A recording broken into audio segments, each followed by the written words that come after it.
আগে আমরা দেখলাম যে কিভাবে চক্রান্ত করে যে ভোটারগুলো নেই, যে ভোটার মারা গেছে, যে ভোটাররা এখানে থাকে না, তাদের নামগুলো এখনও নথিভুক্ত আছে। আমরা বড় বড় কথা টিভিতে বসে বললে তাহলে সেটা মানুষের কোনো উপকার হয় না, নিজের উপকার হয়, দলে একটা ভালো জায়গা পাওয়া যায়। যে 70 নম্বর ওয়ার্ড, আমি আমার ওয়ার্ড নিয়ে বলছি, আমার ওয়ার্ডে ধরে রাখুন প্রচুর এরকম আমরা পাবো নাম যেগুলো আমাদের ভোটার লিস্ট থেকে কাটাতে হবে।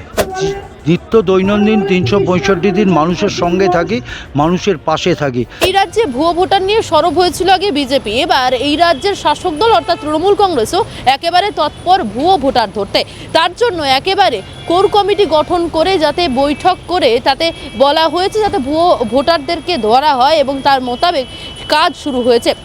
যেমনটা জানা যাচ্ছে আজ অর্থাৎ শনিবার কলকাতা পুরসভার 70 নম্বর ওয়ার্ডের কাউন্সিলর অসীম কুমার বসু তার একেবারে ওয়ার্ড পরিদর্শন করেন এবং সেই ওয়ার্ডে গিয়ে তিনি কিন্তু কোথায় কী ভোটার রয়েছে তা একেবারে স্ক্রুটনি করেন।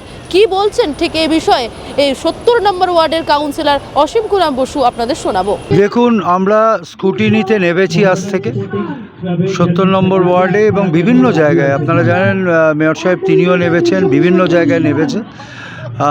তো এটা আমাদের দায়িত্বের মধ্যে পড়ে, কারণ 2026-এর যে নির্বাচন তার আগে আমরা দেখলাম যে কিভাবে চক্রান্ত করে যে ভোটারগুলো নেই, যে ভোটার মারা গেছে, যে ভোটাররা এখানে থাকে না, তাদের নামগুলো এখনও নথিভুক্ত আছে। আমরা জানি না নির্বাচন কমিশন কী লক্ষ্য নিয়ে করছে। শুধু একটা কথাই বলি, অনেকে অনেক রকম কথা বলছে, অনেক বড় বড় কথা বলছে।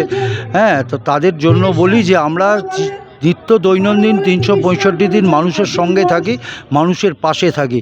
সুতরাং এটা আমাদের কাজের মধ্যে পড়ে এবং মানুষের সঙ্গে যোগাযোগ রাখা, সেটা যদি কেউ নেগেটিভ আকারে বলে তাহলে সেটা তাদের রুচির ব্যাপার আছে, তারা যা ইচ্ছে বলতে পারে, কিন্তু আমাদের যোগাযোগ মানুষের সঙ্গে রেগুলার আছে, রেগুলার বেসিসে। সুতরাং এই জিনিসটাও ফাইন্ড আউট করতে হবে যে যারা প্রকৃত ভোটার নয় তাদের নাম যদি নথিভুক্ত থাকে সেটাকে সেগ্রিগেশন করে চিহ্নিতকরণ করে আমরা নিশ্চিতভাবে যেখানে পৌঁছানোর আমরা পৌঁছবো।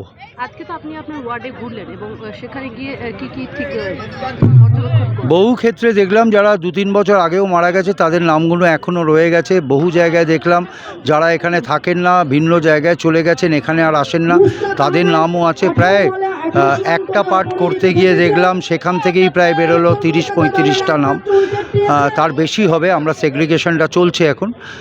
সুতরাং আমার বিশ্বাস, দৃঢ় বিশ্বাস যে 70 নম্বর ওয়ার্ড, আমি আমার ওয়ার্ড নিয়ে বলছি, আমার ওয়ার্ডে ধরে রাখুন প্রচুর এরকম আমরা পাবো নাম যেগুলো আমাদের ভোটার লিস্ট থেকে কাটাতে হবে। আজ থেকে তো শুরু হলো, অ্যাবসলিউটলি। কতদিন লাগবে? আশা করছি আমরা 15 দিনের মধ্যে আমরা সমস্ত জিনিসটাকে করে নিতে পারবো। এবার অন্য বিষয় আসি, আজকে তো ক্রিকেট চলছে আপনাদের, তো প্রথম রাউন্ডে তো আপনার দল খুব ভালো পারফরমেন্স করলো, কি বলবেন? দেখুন, আমরা ব্যাটিং করলাম এখন সাউথ, তো আমাদের টোটাল রান হয়েছে প্রায় 250-র ওপর এবং 259। তো একটা ভালো লক্ষ্যে আমরা পৌঁছেছি। 12 ওভারের খেলা, এবার নর্থ ব্যাট করবে, দেখা যাক কি হয় মাঠে ময়দানে। দেখায় নিশ্চিতভাবে আমরা যখন নামি তখন জেতার আশা দিয়েই নামি। সব সময় লক্ষ্য স্থির, লক্ষ্যতে পৌঁছতে হবে। শুধু মুখে বড় বড় কথা বলে নয়, কাজে করে দেখাতে হবে। অ্যাবসলিউটলি। শুধু বড় বড় কথা টিভিতে বসে বললে তাহলে সেটা মানুষের কোনো উপকার হয় না, নিজের উপকার হয়, দলে একটা ভালো জায়গা পাওয়া যায়।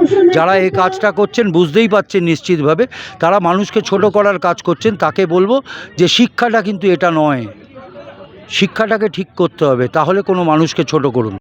বাংলা হান্টের আরো খবর দেখতে নজর রাখুন। বাংলা খবর মানেই বাংলা হান্ট।